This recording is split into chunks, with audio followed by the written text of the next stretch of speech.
Hello, I'm Matt Donnelly, and this is your Baltimore Ravens versus the Tampa Bay Buccaneers Thursday night football game preview. We're going to dive into the tail of the tape here, breaking down the Baltimore Ravens, breaking down the Tampa Bay Buccaneers, and letting you know which fantasy players you need to get in those DFS lineups and which guys you need to get in your fantasy football lineups here this week. And we've got some great playmakers on both sides of the ball.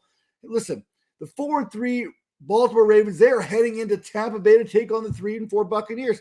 We expected both of these teams to be first place teams, which they happen to be. We just didn't expect their records to be the way that they are. Last week, the Ravens knocked out the Cleveland Browns 23-20 to get that fourth win of the season. Meanwhile, the fourth loss of the season for the Tampa Bay Buccaneers came courtesy of NFC South Division rivals, the Carolina Panthers, in a 21-3 contest there that, you know what, Buccaneers fans, Buccaneers brass, they probably don't want to talk about. So we'll kind of pass off on that for now.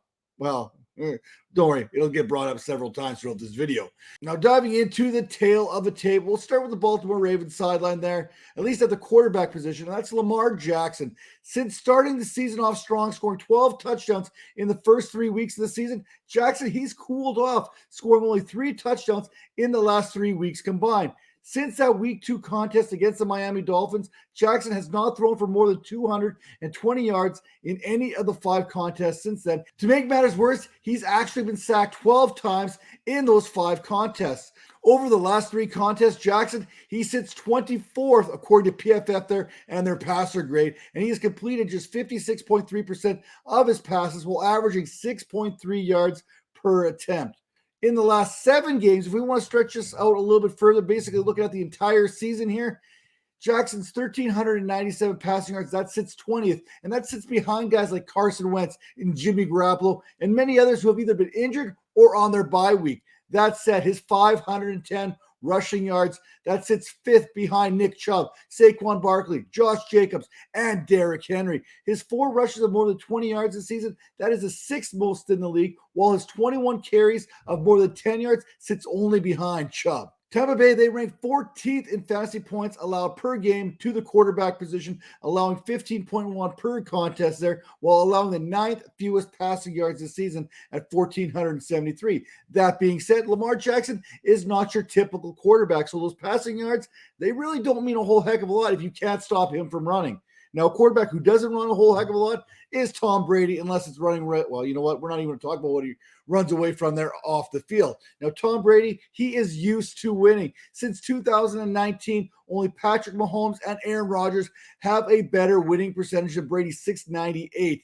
After 7 weeks of the 2022 season, he sits 1 game below 500 there, and that cannot be sitting well for the 3-time former NFL MVP. After throwing for more than 5,300 yards a season ago, which worked out to about 312 yards per contest while averaging 7.4 yards per throw, we see Brady sitting 6th in passing yards, which isn't bad, 1,942, which is closer to 277 yards per game, which is a little bit lower than what we are accustomed to, especially the last few seasons. Now, Father Time, he is going to remain undefeated. There is no way to beat Father Time. Tom Brady, he was close. I mean, it really looked like he was going to do it, but we know all this stuff off the field has to be weighing in on him at some point here. He cannot continue to be playing at a high level while battling everything else that's going on there. And it looks like his mind, his heart, whatever it might be, doesn't seem to be 100% committed to that, which happens to be a contributing role in his decline in production so far this season. Now, it is not out of the realm of possibilities that at any given time there, any game, it could be Brady's last in the NFL. He could literally retire, and I couldn't even fault him for doing so.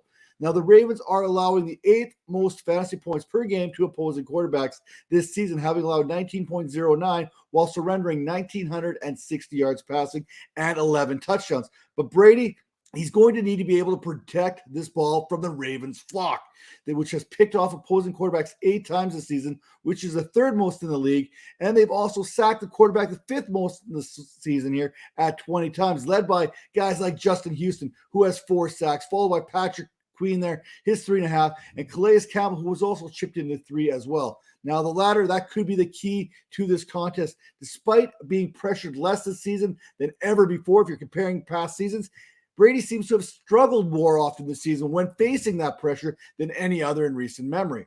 Now, turning our attention to the running backs, we got to start with Gus Edwards. Get that motor running. Head out on the highway. The Gus bus is ready to roll once again in his first real action since 2020. Something like 645 days ago, Edwards ran for 66 yards and averaged 4.1 yards per attempt. Now, true, that 4.1 yards per attempt seems to be a little bit below his career average there at 5 yards per attempt, but we will take it for what it is, especially the Ravens, who are taking it because of the loss of J.K. Dobbins still being fresh in their memory. Now, Edwards being on the field, that had to have been a welcome sight, not only to the Ravens, but their fan base as well. Not to mention scoring 2 touchdowns in a victory over your division rivals. That's going to get a lot of fans going. That's going to get that chatter going there in Baltimore. Expect Gus the Bus to be fueled up this week here once again, handling more of those red zone opportunities as he did last week there, 3 of 4, handling more goal line carries than he did last week there, which was 50% of them. Meanwhile, after rushing for 119 yards a week ago against the New York Giants, how we have forgotten about Kenyon Drake, mostly because he had 11 carries last week for just 5 yards. Like I said, the Gus bus is in the station right now. It is getting fueled up and it is getting ready for more miles here in week number 8. Per Eric Moody, the last 4 games in which Gus Edwards has been fueled up and getting at least 15 touches per contest, he has either had 120 total yards or has found a way to score. Now, the Buccaneers have allowed 670 yards on the ground this season, and they are allowing 18.19 fantasy points per contest to opposing backs, which happens to be the 6th lowest mark in the NFL, while allowing the fewest receiving yards to the position this season. Now, we can talk about Gus Edwards and Kenyon Drake a little bit more if we want, but let's turn our attention to the Tampa Bay Buccaneers and their backfield right now. Leonard Fournette, Rashod White. Last week was the first time in which Leonard Fournette had been held without a touchdown since way back in week number 3 against the Green Bay Packers. Fournette's 362 rushing yards, that sits 25th in the league right now, which includes a 19-yard rushing performance last week and that -3 rushing performance way back in week number 4 against the Kansas City Chiefs. Now, Fournette's saving grace, as far as fantasy managers are concerned, has been his ability to contribute in the passing game, adding 239 yards receiving there, along with 3 scores on 34 receptions, along with a 14.4% target share there. Now, those 34 receptions are the 19th most in the NFL. Not 19th most amongst running backs, not the 19th most, whatever you want to look at, the 19th most in the league, wide receivers, tight ends, whatever you want to name it. He's got the 19th most of it. Now, maybe the time to add Rashod White, if you haven't already done it, to your fantasy rosters. If he's still out there on the waiver wire, that has to be rectified right now. Like, stop this video and go grab him off your waiver wire. We have seen what Fournette has been able to do in this passing game. We know what Fournette's role is in this passing game. So if Fournette was ever to go down, or the Buccaneers want to take a better look at what they have in their backfield, Rashod White is going to have multiple avenues for success in this offense, and that has to have fans, that has to have the Buccaneers salivating at the potential of what Rashod White brings. Baltimore sits 19th in fantasy points per game allowed this season, surrendering 23.01 per contest, with Patrick Queen there and Chuck Clark leading the way for the Ravens with 49 tackles apiece. Baltimore has allowed 604 yards on the ground this season, but they've also allowed 307 yards to backs in the passing game, which happens to be the 6th most in the league. Cue that conversation once again for Leonard Fournette and Rashod White as being successful in the passing game for this Buccaneers offense. Now, speaking of the passing game, let's focus on the Baltimore Ravens first and foremost here, starting with Rashod Bateman. Now, Bateman led the Ravens last week in receiving, and he was responsible for 4 of Jackson's 9 completions against the Browns. Yeah, you heard that right. 9 completions. One thing that we need to continue to monitor heading into this contest is Bateman's snaps, which have not surpassed 70% at any point in the season.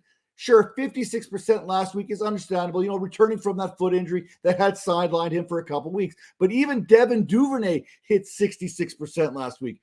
Maybe it's not the foot that's the bigger issue here. Maybe it's the hands. Maybe the hands are bugging him, because if you look at the numbers here, he is actually leading the league with 5 drop passes there and a 25% drop rate according to PFF.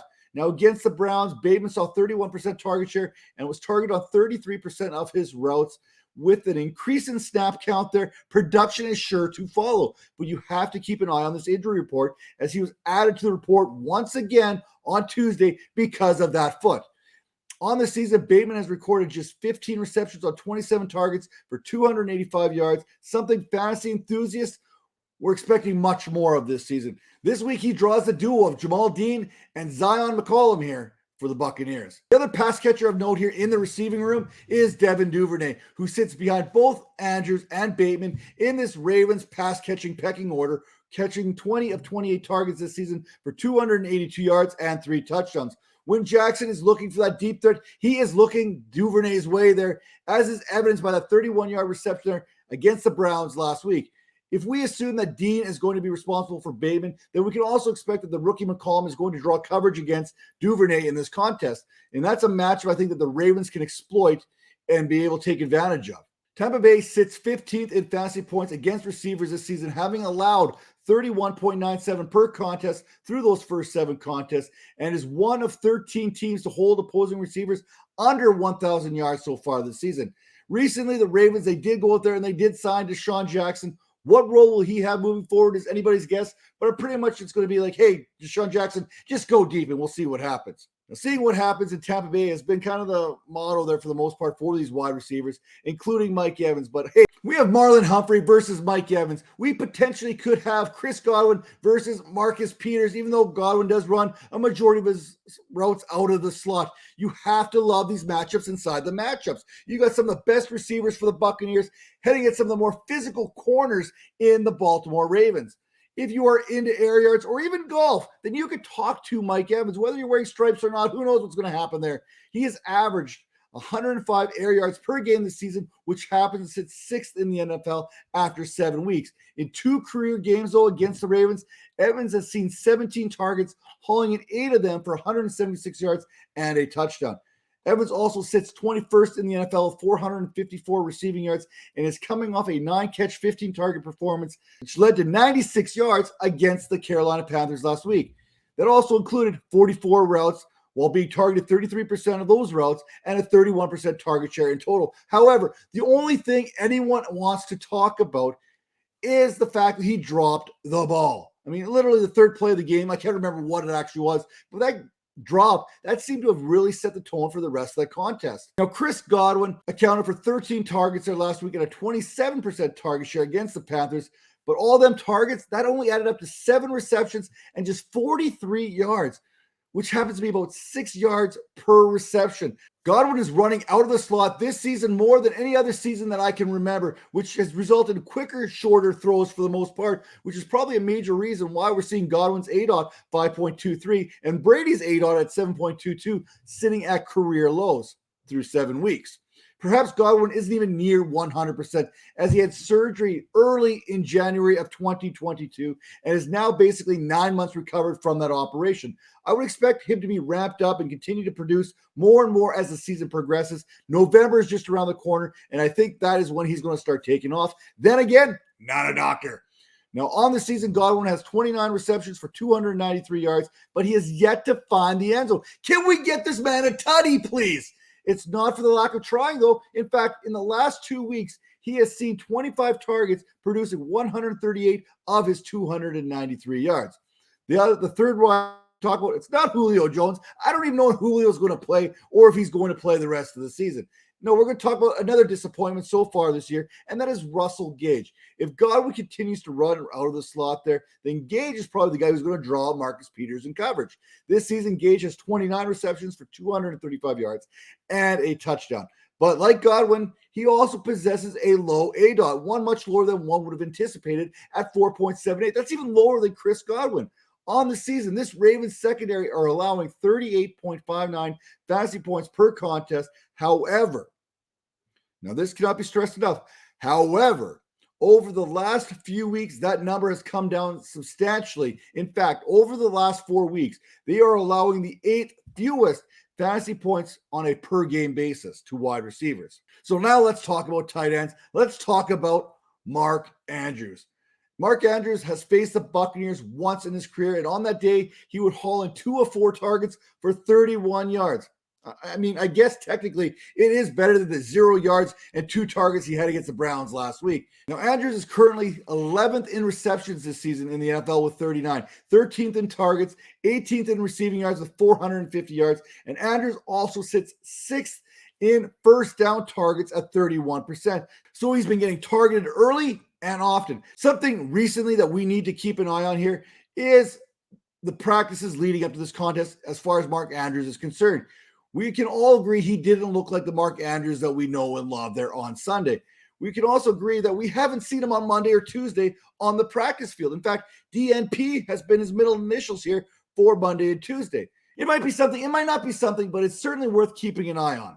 Now, both Levante David and Devin White there, they are sideline to sideline type linebackers, but they aren't as good as you would think in coverage. It will likely be Antoine Winfield who will be asked to locate Andrews at most times. Now, the Buccaneers defense, they are allowing 14.1 fantasy points per game to the position so far this season, which happens to be the 11th most. Back in week number 2, if you recall, if you want to put Mark Andrews in that same tier as Travis Kelce, here you go. Kelce would go on to catch 9 passes on 10 targets for a touchdown and 92 yards against this very same Buccaneers defense. Now, the other tight end to talk about in this contest, how about Cade Otton? Now, Otton has seen 5 or more targets in 2 of the last 3 games, while finishing with more than 40 yards in each of those contests in which he saw at least 5 targets, thanks to hauling in 4 passes per game in those games. The Ravens, they are giving up points to tight end position so far this season, allowing 16.2 per game, which happens to be the 9th most. Baltimore has allowed 124 yards and a touchdown and 14 receptions, which happens to be the 6th most in the league to the tight end position. So, hey, PPR guys, if you're looking for a tight end to stream, Cade Otton could be that guy. If you want to be that guy, you need to head to fantasypoints.com, enter promo code 22Vipers10, get 10% off that subscription, and win your league. Let's get at it. We'll see you next week.